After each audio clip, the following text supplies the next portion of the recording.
And we are back with the GSMC Wrestling Laureate Podcast, brought to you by the GSMC Sports Network. I'm your favorite wrestling fan here every Monday, Wednesday, Friday, live on the GSMC Sports Network, 8 p.m. Pacific Time, 11 p.m. Eastern Time, here to talk about the greatest thing in the world, professional wrestling. We talk about all the action inside and outside the ring, backstage curtain calls, rumors, dramas. We talk about inactive statuses, injury updates. We talk about contract negotiations, extensions, and new signings amongst superstars. We also talk about promotions like WWE, to AEW, to TNA, to game-changing wrestling, to Deathlock Professional Wrestling. If it makes major news in the world of professional wrestling, we talk about it here on this show, 1,010%. So make sure you guys, Superman punch that like and subscribe button and get some cool notifications when we go live. All right, so without further ado, let's talk about how NXT and TNA can both benefit from each other. Let's go ahead and dig on into that. Recently read an article on, it was on Last Word on Sports. Great website, great website. I definitely, love, checking out some stuff then. But, they had this article, 5 ways TNA can gain from their partnership with NXT and vice versa. And, honestly, what can TNA gain from their partnership with WWE? They said, I read reaffirming the TNA X Division Championship. They're back to their heyday. And when you think about this, you can't help but to think that this makes sense. There's so many times where even before this crossover happened, and I was just an NXT and TNA fan at the same time, I would watch, Dante Chen and Cedric Alexander. Also, I'd watch Javon Evans as well.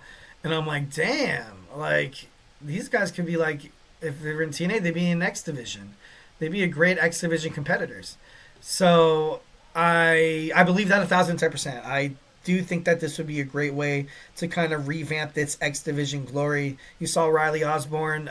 He also competed for the X Division Championship. You can see guys like Miles Bourne, Tavion Heights, even Charlie Dempsey. You can see these guys, be in that X Division, because it seems like right at this point, the North American Championship, it seems like, Tony D'Angelo, he's, bigger, strapping kind of guy. It would make more sense for guys like Moose and Hammerstone to go and try to, contend for that title as well. But, I definitely think it'd be pretty cool. TNA Knockouts, Renaissance. The women's division in NXT is the best in professional wrestling, hands down. You can disagree with me all you want. Obviously, I appreciate every view, but I feel like the women's division in NXT is huge. It's absolutely huge, and it could potentially bleed over to the Knockouts. And it just, maybe you could have someone like Sol Ruka, maybe can Izzy Dame go over there, They could definitely they're at that point where they can share talent. They can definitely share talent. If you look at TNA right now, who do you really have to contend for the TNA Knockouts World Championship? Of course, Jordan Grace, always there. Masha, the champion right now. Tessa Blanchard returned.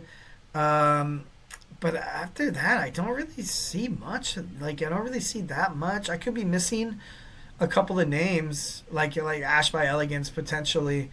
But then, you think about women who can contend for the NXT World Championship, NXT Women's World Championship, then Roxanne Perez, even, Cora Jade could definitely, you have Stephanie Vaquero, you have Zarya, you have the champion now, you have Julia, and even Kaylani Jordan could definitely throw her name in the mix as well. So, it's going to be great. It's going to be really big, and I feel like the TNA Knockouts division and the X division would benefit heavily from this partnership. TNA wrestler, needs to win an NXT championship. I agree 1,010%. If you're going to have Nathan Frazier and Axiom eventually make their way to Raw or SmackDown, where I feel like at this point they should be. They defeated every team on the NXT brand. Now they're getting a taste from, the Rascals on on TNA. If the Rascals, they dethrone for Axiom, it wouldn't surprise me one bit. And I would not be mad. I would not be upset. I feel like it'd be great. I feel like it'd be great to have an NXT title on TNA. And, you see them, you have them paraded around, not like a territorial thing, but, they're like, hey, another championship. It works. It definitely works 1,010%. So it wouldn't surprise me. Eyes on pay-per-views. This is a big one. TNA has flourished ever since they had this crossover with NXT. Slammiversary was a hit. Bound for Glory was the most successful TNA pay-per-view it's had, I feel like, in its company's history. And I feel like they just need to keep that momentum going. And think about it, returning of old faces. Like, you can have, who knows, maybe like an AJ Styles, returns to TNA. That would be pretty cool. Xavier Woods makes his way back to TNA. Who knows? So it'd be interesting that they kind of have those, they have those possibilities open as well. And I think Abyss, he does something with NXT, I believe he does. Him making his way to end of TNA, like a little, just like a nice little cameo. I feel like that would be pretty damn cool. Kind of like an Undertaker, during WrestleMania season. You know what I mean? I feel like that'd be pretty badass. Now, ways NXT could benefit from TNA. Various learning trees. The NXT superstars really, honestly, are homegrown superstars. They come to the NXT brand. Recently you have WWE with this developmental program, the next in line, the NIL, the independent wrestling. I feel like that's great. That could definitely be great. But you have so many veterans on TNA, like, it's ridiculous. Just looking right there, you had Saban, you had Moose, you had Macklin, you had Alexander. You have all these guys that's been there for so damn long that they can kind of show you the ropes a little bit. So, you could, and then vice versa too. TNA, some NXT, they get visited by, The Rock, or, Shawn Michaels, or CM Punk visits, and you got Booker T there also, to coach me up, man. Coach me up. Make me into a champion. Make me better. Make me a better person. So I definitely think that is, one of the benefits. Another one is a WWE NXT wrestler wins the TNA championship.